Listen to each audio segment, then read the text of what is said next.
Guys, मैं हूं शाहरुख राज और आप देख रहे हैं एनएस एकेडमी। तो दोस्तों स्वागत है आप सबका आपके अपने चैनल एनएस एकेडमी में। तो दोस्तों आज हम बात करने वाले हैं क्लास 6 पॉलिटी के चैप्टर 7 के पार्ट 2 पर, यानी हम बात कर चुके हैं इससे पहली वाली वीडियो में भाग 1 पर। वहां पे हमने सीखा था पार्षद के बारे में, यानी जो नगरीय प्रशासन है उसकी जो प्रक्रिया थी उसमें क्या रहता है, इंपॉर्टेंट था नगर निगम। तो नगर निगम का क्या प्रोसेस रहता है मैं बता चुका हूं आपको पार्ट 1 में। उसके साथ में हमने बताया था जो नगर निगम है उससे पहले हमको जो जानने की जरूरत थी वो क्या थी कि पार्षद के बारे में मैंने आपको बताया था वहां पे कि पार्षद का क्या प्रोसेस है, क्या है मतलब किस तरीके से ये नियुक्त किया जाता है, ठीक है, और किस तरीके से ये काम करता है। नगर बटा होता है किस में, वार्डों में बटा होता है, उस वार्ड का प्रमुख होता है पार्षद। ये सब मैं बताया डिटेल के साथ पार्ट 1 में। और जो नगर निगम था, नगर निगम किस तरीके से काम करता है, ठीक है, और इसका क्या प्रोसेस है, किस तरीके से ये नगरीय प्रशासन प्रक्रिया को लागू करता है, ठीक है, उसमें मैंने आपको बताया था आयुक्त के बारे में। जो नगर निगम का प्रमुख होता है कौन है, आयुक्त है, ठीक है। और इसके अलावा जो इसमें जो और कर्मचारी होते हैं, प्रशासनिक जो अधिकारी होते हैं, उनके बारे में मैंने डिटेल से बताया था। अब जो ये जो नेक्स्ट पार्ट है, यानी जो ये हमारा दूसरा पार्ट है, इसमें हम जानने वाले हैं बजट के बारे में, ठीक है। और जो दूसरा पार्ट इसका होगा वो है कि इस जो चैप्टर का लास्ट है कि 1994 में सूरत में नगर निगम से रिलेटेड एक स्टोरी हमारे सामने आती है उसके बारे में। और जो तीसरा फैक्ट है वो है खर्च के बारे में। मान लीजिए जो भी नगर है, अब उस नगर में मान लीजिए कोई भी, हम किसी भी नगर ले लेते हैं, कोई भी एक नगर ले लेते हैं, सूरत को आप यहाँ पे ले लीजिए। सूरत के बारे में हम बात करने वाले हैं आने वाले जो नेक्स्ट पॉइंट होगा।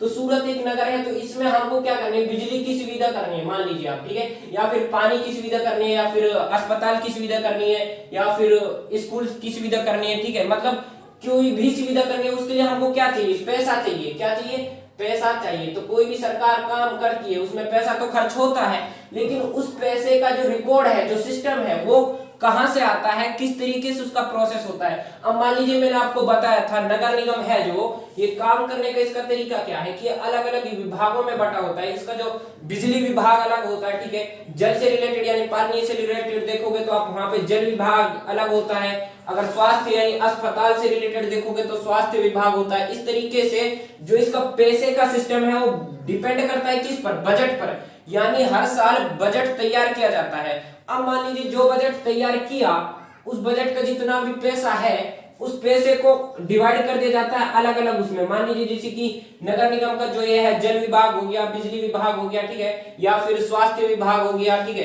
तो इनके लिए मान लीजिए जैसे कि आपका जो इस साल का जो बजट तैयार किया उसका 10% जो पैसा है वो कहां पे दिया जाएगा, वो जल विभाग में दिया जाएगा। फिर इस मान लीजिए जल की ज्यादा कमी है, अब जल की कमी की ज्यादा होने की वजह से वहां पे 25% जो पैसा है वो किसके लिए दे दिया जाएगा, यानी जल विभाग के लिए। अब स्वास्थ्य की बात करें तो हमें अगर अस्पताल का निर्माण कराना है, उसके लिए दवाखाना, डॉक्टर्स की, इन सभी की चीजों की जरूरत होगी, उनके लिए जो पैसे का सिस्टम करना है तो उसके लिए और ज्यादा कर देते हैं। 35% जो उस बजट का जो पैसा है वो दे दिया जाएगा किसके लिए, अस्पताल के लिए। यानी हर साल बजट तैयार किया जाता है, ठीक है, और उस बजट को डिवाइड कर दिया जाता है उस नगर के अकॉर्डिंग। नगर का जितना भी पैसा है किस तरीके से कहां पे खर्च करना है, ये सिस्टम किस पर डिपेंड करता है, नगर निगम पर करता है, ठीक है। नगर निगम में बजट तैयार किया जाता है। उसके अलावा अब आप समझ गए कि बजट में जो पैसा है जिसको डिवाइड किया जा रहा है, जिसको बांटा जा रहा है, जिसको अस्पताल के लिए दे दिया जाता है, सरकारी जो अस्पताल होते हैं, ठीक है, उसके अलावा जो बिजली की जो सुविधा सरकार हमारे लिए करा रही है उसमें डिवाइड कर दिया जाता है। अब क्वेश्चन बनता है कि ये पैसा आता कहां से है, जिसको बांटा जा रहा है ये आता कहां से है। देखिए ये जो पैसा जितना भी आता है ये सब हमारा ही पैसा होता है। मान लीजिए हम टैक्स के रूप में सरकार को देते हैं, कुछ भी चीज हम खरीद रहे हैं, शिक्षा, यदि हम शिक्षा की बात करें, पढ़ाई की बात करें, तो भी हम पढ़ाई पे भी कर दे रहे हैं, क्योंकि जो बुक हम खरीद रहे हैं वो उस पे क्या है, कर लगा हुआ है, ठीक है। और जब हम बुक खरीदते हैं तो उसका कुछ कर हम पे कर देते हैं जब उस बुक को खरीदते हैं, ठीक है।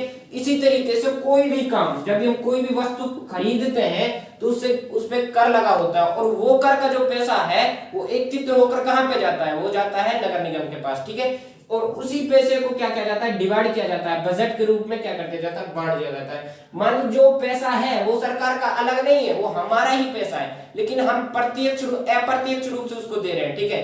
तो अप्रत्यक्ष रूप से हम उसको दे रहे हैं, अप्रत्यक्ष रूप से, और प्रत्यक्ष रूप से सरकार क्या कर रही है, उसको नगर में लगा रही है, नगर का विकास कर रही है। अब जो यहाँ पे वो है, मान लीजिए आप पता चल गया कि पैसा आता कहां से है, ठीक है, वो कर के रूप में हम ही पे कर रहे हैं। अब इसके अलावा जो कर हम दिया, मान लीजिए जो भी यहाँ पे हमने किया वो खर्च कहां पे किया, ये पैसा आया कहां से पता चल गया, डिवाइड किया, ये भी हमको पता चल गया किस तरीके से उसको जल विभाग के अलग अलग परसेंट में बांट देते हैं। लेकिन अब खर्च कैसे करते हैं हम उसको, मान लीजिए कोई भी जो बजट तैयार किया जाता है, यहाँ पे हम बात कर लेते हैं जल विभाग की।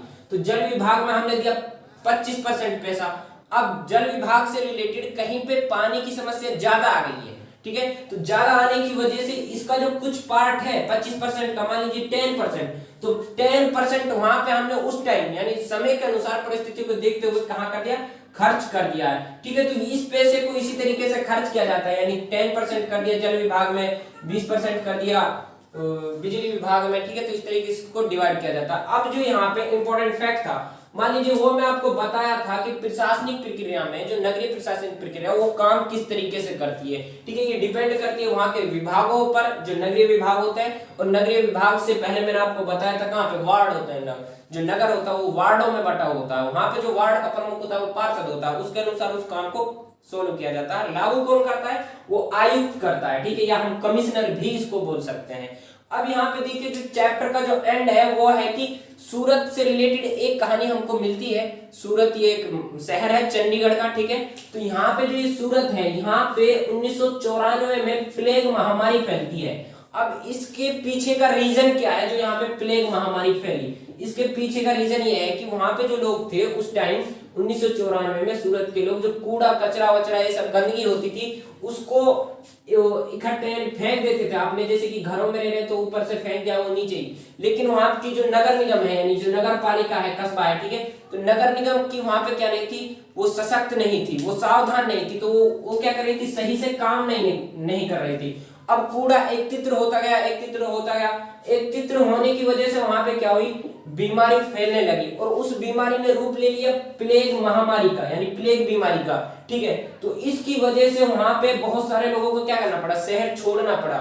उसके बाद जब यहाँ पे महामारी फैली तो वहां पे जो लोग थे वो जागरूक हुए अपने शहर के प्रति, जो जितनी भी गंदगी थी, जो कूड़ा के ढेर लगे हुए थे उनको साफ किया गया, उनको हटाया गया। हटाने के बाद यदि आज के टाइम में हम देखें सूरत को, आज की बात हम करें तो आज का भारत का जो दूसरा सबसे साफ जो वो है, जो शहर है वो कौन है, वो सूरत है। तो इससे हमको पता चलता है कि जो नगरीय प्रक्रिया है उसको सावधान रहना भी जरूरी है, ठीक है। तो दोस्तों ये जो चैप्टर कंप्लीट हो जाता है, तो आशा करता हूं कि आपको बढ़िया तरीके से समझ में आ गया होगा। तो दोस्तों मिलते हैं एक न्यू वीडियो में न्यू टॉपिक के साथ, तब तक के लिए थैंक यू सो मच। यदि आप हमारे चैनल पर न्यू थे तो आप हमारे चैनल को सब्सक्राइब कीजिए और पास वाली बेल आइकन बटन को हिट कीजिए, कमेंट करना नहीं भूलिएगा।